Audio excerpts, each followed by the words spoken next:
안녕하세요. 큰바위군입니다. 1월 8일 주요 테마 같이 한번 살펴보도록 하겠습니다. 자, 오늘은 뭐 살짝 오른다라고 말하기도 그렇고 그냥 횡보죠. 조정 정도라고 보셔도 될 것 같고요. 예, 오늘은 뭐 반도체 뭐 이런 것들이 크게 재미는 없었고요. 뭐 일단 삼성전자 뭐 이런 쪽이 오히려 좀 떨어졌다고나 할까.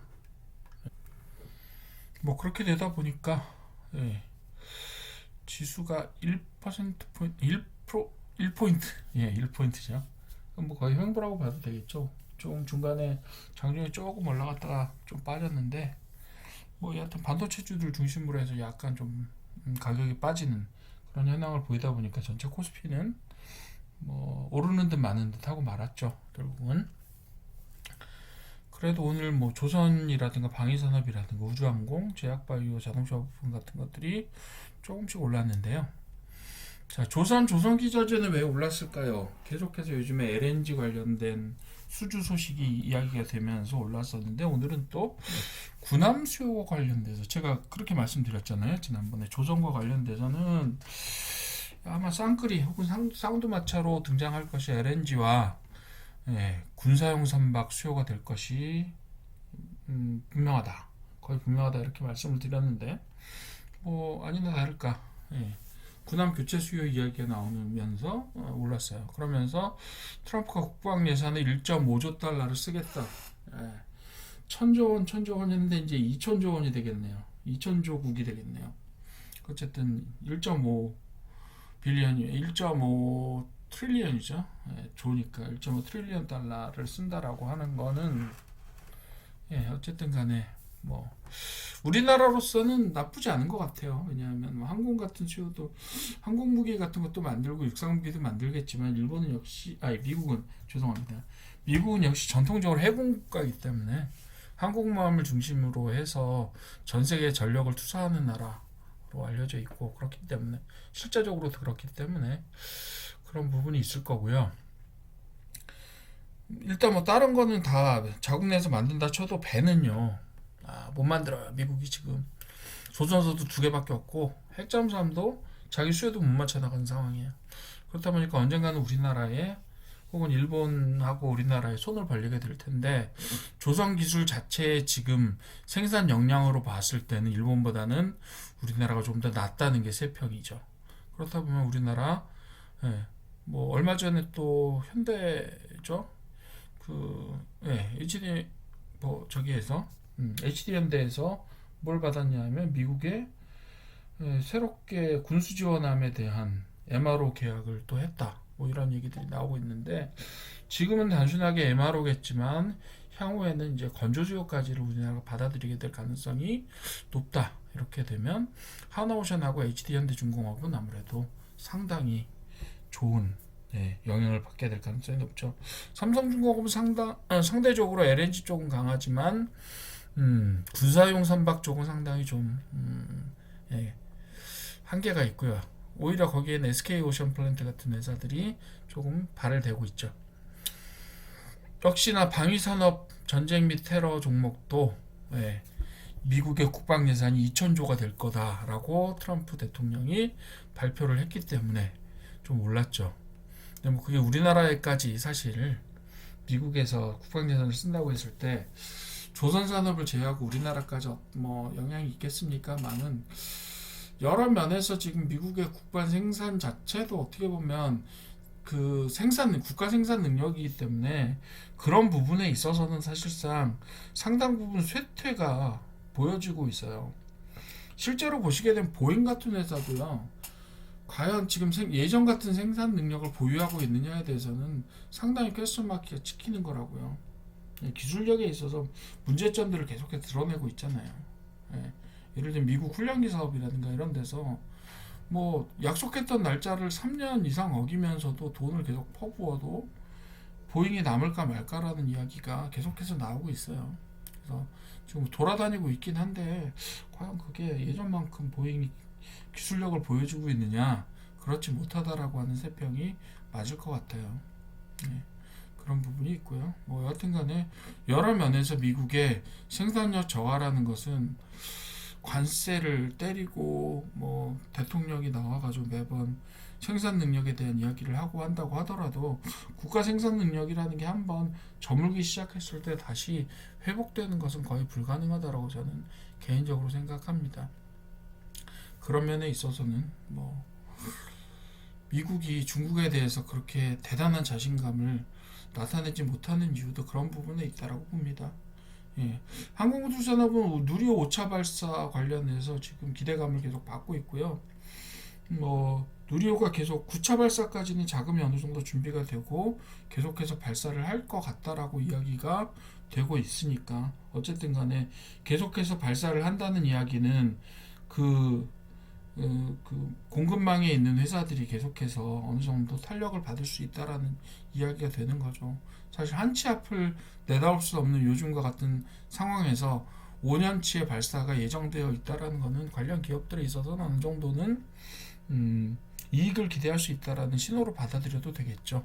예, 그런 형태로 좀 보셔도 될 것 같고, 그리고 아르테미스 2도 지금 유인 우주선을 발사해서 달에 가겠다라고 하는 이야기들이 계속 실현되고 있고, 거기에 우리나라 또 어떻게든지 곁다리로 껴서 가고 있으니까 뭐 위성 발사체는 아니더라도 위성체 그죠? 위성을 만드는 그런 기술도 상당한 수준에 이르러 있고, 그래서 그런 부분들이 있어서 계속해서 어느 정도는 발전이 기대되고 있다라고 보여주면 될 것 같고요.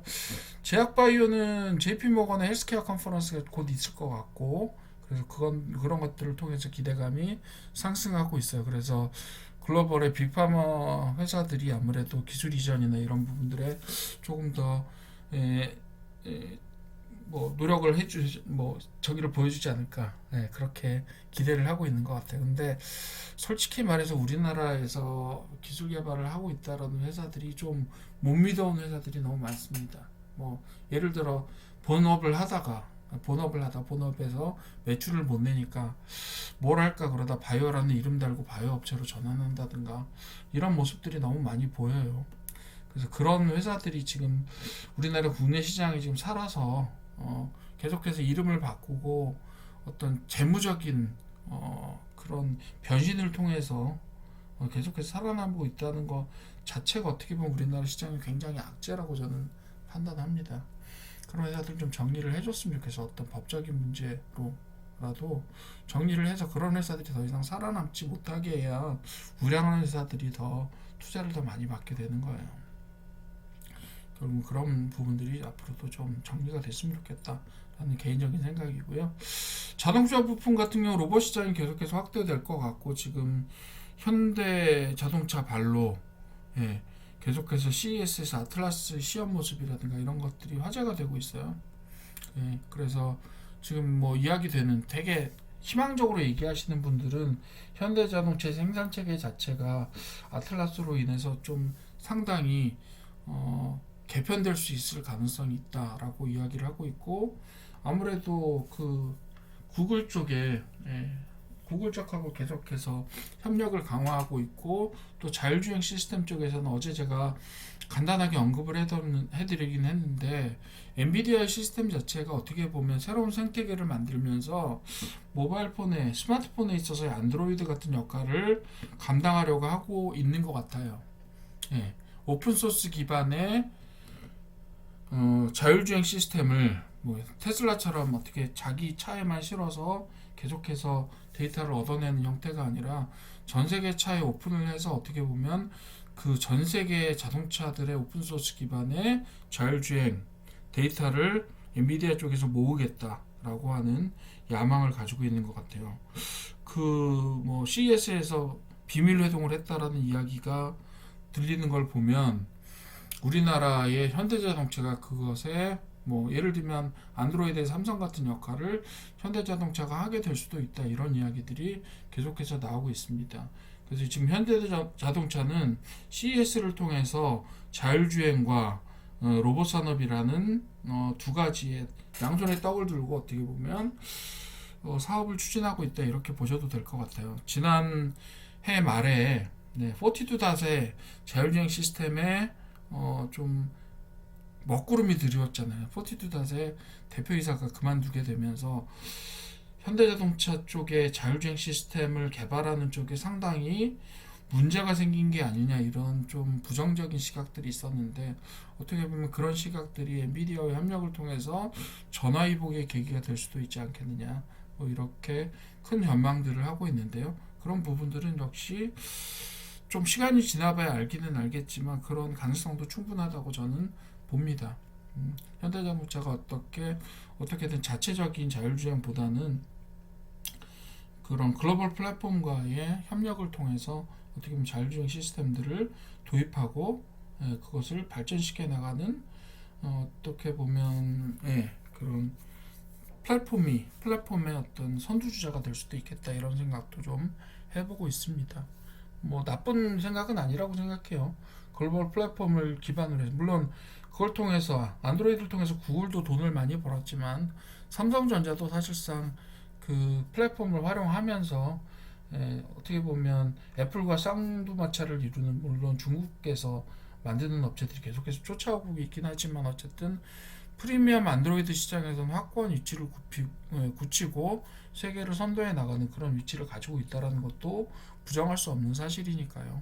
어쨌든 간에 그런 부분들에서 어느 정도는 가능성이 있는 이야기들이다라고 보여지고 있습니다.